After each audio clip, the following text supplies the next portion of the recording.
Hello guys, welcome to CSS tutorial series. Guys, आज के इस लेक्चर के इनसाइट हम एक मोस्ट इंपॉर्टेंट टॉपिक के ऊपर डिस्कस करने वाले हैं और उस टॉपिक का नेम है सीएसएस लिस्ट स्टाइल। गाइस, इस टॉपिक को हम एक रियल एग्जांपल के बेसिस पे समझने वाले हैं। तो गाइस, प्लीज इस लेक्चर को आप लास्ट मोमेंट तक वॉच करें क्योंकि ये लेक्चर आपके लिए बहुत ज्यादा यूजफुल होने वाला है।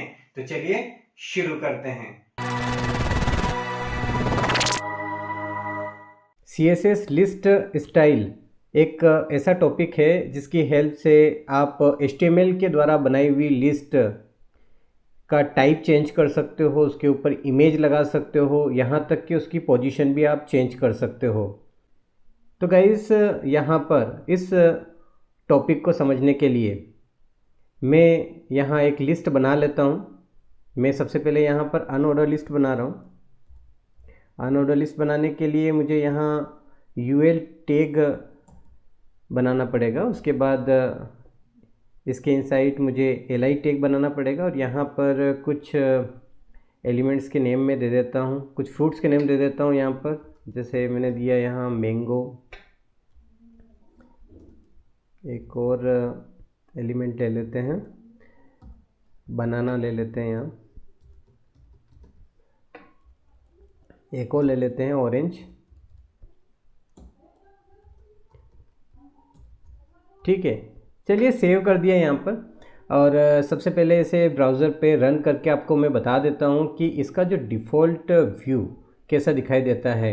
यहाँ तक कि ये भी पता चल जाएगा कि इस लिस्ट का डिफ़ॉल्ट टाइप जो है वो कौन सा है।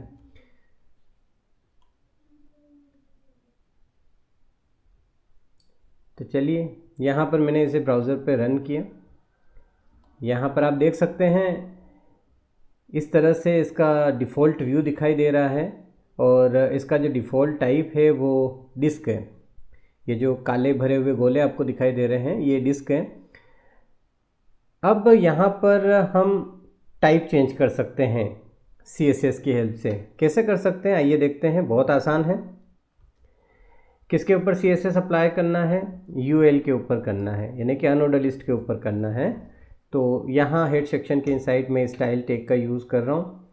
यहाँ पर मुझे UL एलिमेंट को डिफ़ाइन करना पड़ेगा इस तरीके से और इसके बाद मुझे यहाँ पर यूज़ करना होगी प्रॉपर्टी लिस्ट स्टाइल टाइप। ध्यान से समझिएगा, बहुत आसान है। इस तरीके से अभी इसका जो डिफ़ॉल्ट टाइप है वो डिस्क है। ठीक है, तो हम सर्कल करना चाहते हैं तो कर सकते हैं। ये मैंने सर्कल किया। यहाँ रीलोड करते, देखिए सर्कल हो गया है। स्क्वायर करते हैं, सेव करते हैं इसे, रीलोड करते हैं। यहाँ पर आप देख सकते हैं स्क्वायर हो चुका है। अब बेनिफिट क्या होता है? बेनिफिट ये होता है कि आप चाहे यहाँ अनऑर्डर लिस्ट बना रहे हो या फिर ऑर्डर लिस्ट बना रहे हो, आप अनऑर्डर को ऑर्डर जैसा दिखा सकते हो और ऑर्डर को अनऑर्डर जैसा भी आप दिखा सकते हो। कंफ्यूज नहीं होना है। सीधा सीधा सा कॉन्सेप्ट है कि जब आप CSS अप्लाई करते हो तो ये इसको टारगेट कर रहा है। जो भी टाइप आप यहाँ पर देंगे वो हो जाएगा। आप जैसे ऑर्डर लिस्ट बनाते हैं तो वहाँ पे क्या होता है, वहाँ पर अपर अल्फ़ा में चेंज होता है, लोअर अल्फ़ा में चेंज होता है, अपर रोमन में चेंज होता है, लोअर रोमन में चेंज होता है। ठीक है ना? तो यहाँ पर इस तरीके से चेंजेस करके मैं आपको बताता हूँ। जैसे मैंने यहाँ पर अपर अल्फ़ा कर दिया। ठीक है ना? तो यहाँ पर आप देख सकते हैं ये ऑर्डर लिस्ट बन गया है, जबकि ये अनऑर्डर लिस्ट है। तो CSS की खासियत ये होती है कि यहाँ पर आप जैसे चाहे वैसे चेंजेस कर सकते हैं। तो अपर अल्फ़ा में चेंज कर दिया मैंने। इसी तरीके से मैं यहाँ पर लोअर अल्फ़ा में भी चेंज कर सकता हूँ।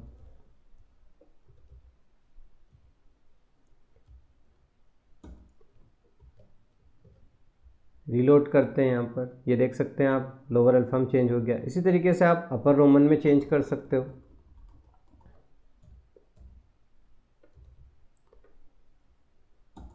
सेव करते हैं, रीलोड किया। यहाँ पर देख सकते हैं आप, यहाँ अपर रोमन में चेंज हो गया है। लोअर रोमन में चेंज कर सकते हो आप।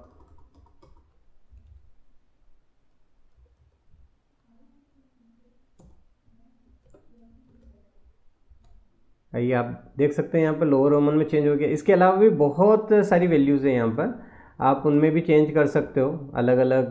जैसे कि यहाँ पर लोअर हेक्साडेसिमल लिखा हुआ है, इसको अप्लाई करके देखते हैं। आप देख सकते हैं ये लोअर हेक्साडेसिमल में चेंज हो गया है।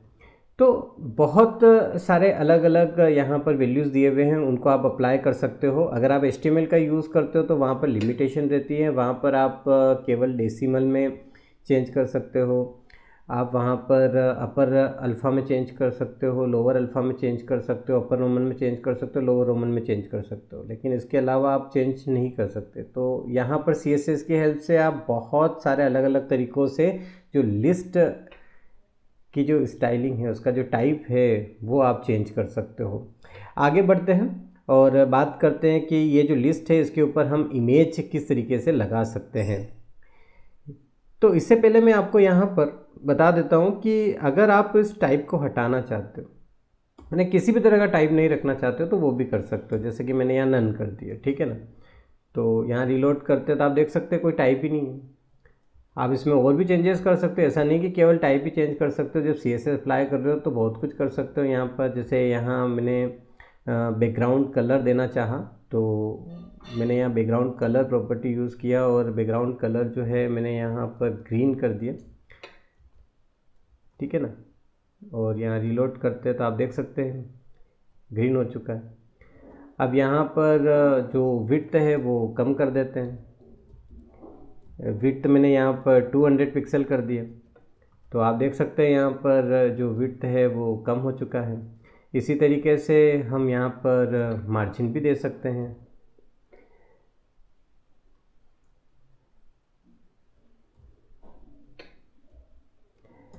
देखते हैं इस प्रॉपर्टी का यहाँ पर यूज़ हो पाता है कि नहीं तो फिर थोड़ा सा चेंजेस करेंगे। यहाँ रीलोड करते हैं, आप देख सकते हैं कि मार्जिन का मतलब होता है दूसरों से का मतलब यानी कि अभी मैंने यहाँ पर जो ये अप्लाई किया है CSS, तो ये UL के ऊपर किया। अब इसके ऊपर कोई और होता तो उससे मार्जिन का इफ़ेक्ट शो होता। अब मैं इसके लिस्ट के ऊपर करना चाहता हूँ, तो बहुत आसान सा कॉन्सेप्ट है। मैं यहाँ पर LI ऐसा कर दूँगा, ठीक है ना। इसका एक चाइल्ड बना दूँगा इस तरीके से। तो अब आप देख सकते हैं यहाँ पर जो लिस्ट है अब उसके ऊपर CSS अप्लाई हो रहा है, ठीक है ना। अब क्या करना है, सेंटर में कर सकते हो आप जो टेक्स्ट है उसको। तो टेक्स्ट अलाइन में यहाँ पर सेंटर कर देता हूँ, तो ये सेंटर में हो गया है। कोई कह नहीं सकता कि ये यहाँ पर लिस्ट है, ठीक है। आप पेडिंग देना चाहो तब भी दे सकते हो, बहुत आसान है। यहाँ पर ये मैंने पेडिंग दिया, पेडिंग में यहाँ पर 20 पिक्सल दे देता हूँ, ठीक है ना। यहाँ रीलोड करते हैं, ये हो गया। कलर चेंज कर सकते हो टेक्स्ट का, ठीक है ना। तो यहाँ पर प्रॉपर्टी यूज़ करूँगा कलर, और कलर में कर देता हूँ यहाँ पर वाइट। सेव करते हैं, रीलोड करते हैं। आप देख सकते हैं यहाँ पर कोई नहीं कह सकता है कि ये यहाँ कोई लिस्ट है, ठीक है। इसी तरीके से यहाँ पर जो आप CSS अप्लाई कर रहे हैं सेम ऑर्डर लिस्ट के लिए भी हो जाएगा। यहाँ अगर मैं OL कर देता हूँ यानी कि ऑर्डर लिस्ट कर देता हूँ, तो अभी मैं आपको रीलोड करके बताता हूँ। यहाँ पर ये मैंने रीलोड किया, ये डिफ़ॉल्ट व्यू यहाँ हो चुका है। और मैं यहाँ UL की जगह बस क्या कर देता हूँ OL, ठीक है ना। तो जैसे ही रीलोड करता हूँ तो सेम आपको यहाँ पर आउटपुट दिखाई दे रहा है, ठीक है ना। तो यहाँ ये केवल टारगेट कर रहा है, किसको टारगेट कर रहा है, ये जो एलिमेंट आप दे रहे हो ना इनको टारगेट कर रहा है। तो ये एलिमेंट किसके, टैग के, ठीक है ना। तो सीधे उस टैग के ऊपर इफेक्ट होता है, जो आप करना चाहो हो जाएगा, ठीक है ना। कोई फ़र्क नहीं पड़ता कि वो ऑर्डर लिस्ट है या अनऑर्डर लिस्ट है। आगे बढ़ते और इमेज लगाकर आपको बताता हूँ। ये सब हटा देता हूँ यहाँ से, वापस से इसको डिफ़ॉल्ट वे में लेके आते हैं, ठीक है ना। और समझाता हूँ आपको। यहाँ पर रीलोड करते हैं, यहाँ पर आप देख सकते हैं अभी बिल्कुल डिफ़ॉल्ट हो चुका है। अब यहाँ पर ये जो आप नंबर्स देख रहे हैं 1 2 3, इनको हटाना चाहते हो और यहाँ पर इमेज लगाना चाहते हो तो बहुत आसानी से लगा सकते हो। तो यहाँ पर आपको यूज़ करना है लिस्ट स्टाइल इमेज, ठीक है ना। और इसके बाद यहाँ पर URL यूज़ करना है और इसके इनसाइड बस उस इमेज का आपको URL देना है। तो मेरे पास एक इमेज रखा हुआ है अभी, ये वाला जो देख सकते हैं आप mini-icon.jpg। तो मैं इसे रीनेम करता हूँ। छोटा इमेज है क्योंकि यहाँ पर आइकन भी छोटे ही लगेंगे, तो मैंने 50x50 पिक्सल का यहाँ पर इमेज जो है वो लिया हुआ है। आपको भी ऐसे ही लेना है और यहाँ पर जाके इस URL को मैं पेस्ट कर दूँगा। पैरेलल में रखा हुआ है तो बस मुझे नेम और एक्सटेंशन देना है, ठीक है ना। चलिए रीलोड करके बताता हूँ आपको यहाँ पर। और आप देख सकते हैं यहाँ पर इमेज भी लग चुकी है, ठीक है। अगर आपको और छोटा इमेज लगाना है तो फिर आपको इमेज ही छोटा लेना पड़ेगा, यानी कि अगर आप 20x20 पिक्सल का चाहते हैं तो 20x20 पिक्सल का लें। जैसा आप चाहते हैं वैसा हो जाएगा। इसके ऊपर और कलाकारी करना चाहो तो भी कर सकते हो, जैसा कि अभी थोड़ी देर पहले मैंने बता ही दिया आपको। यहाँ पर कुछ नहीं करना है, अभी इमेज तो लगा ही दिया है। तो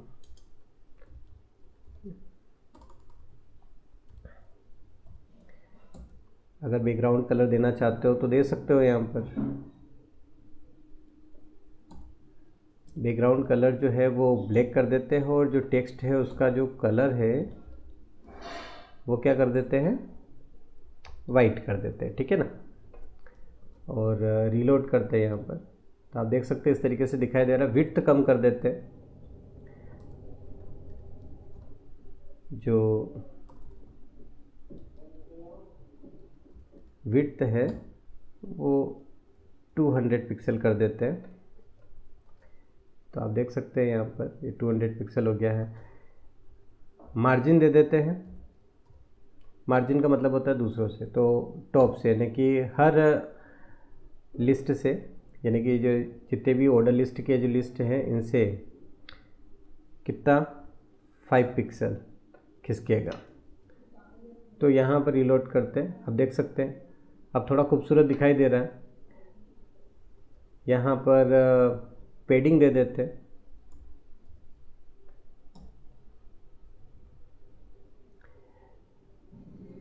तो पेडिंग में यहाँ पर 20 पिक्सल दे देता हूँ, ठीक है ना। आप देख सकते हो थोड़ा और अच्छा दिखाई देने लग गया है यहाँ पर। और आप जो टेक्स्ट है उसका अलाइनमेंट भी सेट कर सकते हो। मैं यहाँ पर सेंटर कर देता हूँ, तो ये सेंटर हो चुका है। तो आप देख सकते हैं यहाँ पर आप अपने हिसाब से इसे चेंज कर सकते हैं और बेटर बना सकते हैं। बस मैं आपको यहाँ पर अप्लाई करना बता रहा हूँ कि किस तरीके से आप अप्लाई कर सकते हैं। आगे बढ़ते हैं और अब बात करते हैं पोजीशन की। जो पोजीशन डिफ़ॉल्ट होता है वो आउटसाइड होता है, आप इसका पोजीशन चेंज कर सकते हैं। तो कैसे कर सकते हैं, पहले मैं सब हटा देता हूँ, यहाँ पर बिल्कुल डिफ़ॉल्ट व्यू ला के आपको बताता हूँ। तो अभी इस पोजीशन को आप देखेंगे तो ये आउटसाइड है। आप इनसाइड कर सकते हैं, आउटसाइड कर सकते हैं। इसको कैसे कर सकते हैं, तो यहाँ पर लिस्ट स्टाइल पोजीशन, इस प्रॉपर्टी का यूज़ कर रहा हूँ और मैं इनसाइड कर रहा हूँ, ठीक है ना। अब रीलोड करते हैं। यहाँ पर ये देखिए थोड़ा सा खिसक चुका है। और आउटसाइड तो डिफ़ॉल्ट में होता ही है, जैसा था वैसा ही हो जाएगा। इस तरीके से ये मैंने सेव किया यहाँ पर और रीलोड करते हैं इस तरीके से।